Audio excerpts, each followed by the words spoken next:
दुखिया के दर्शन मैया कहिया देवैया मैया रानी हमर अंगना कहिया देवैया मैया रानी हमर अंगना कहिया देवैया।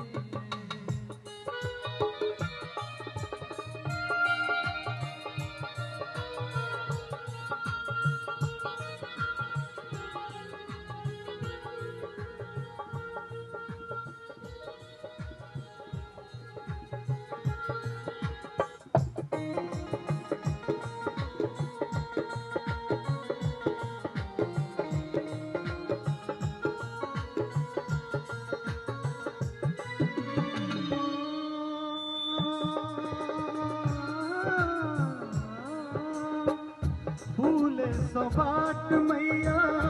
सजने रहब ये फूले सबाट मैया सजने रहब ये पहिले सिंहासन हो लग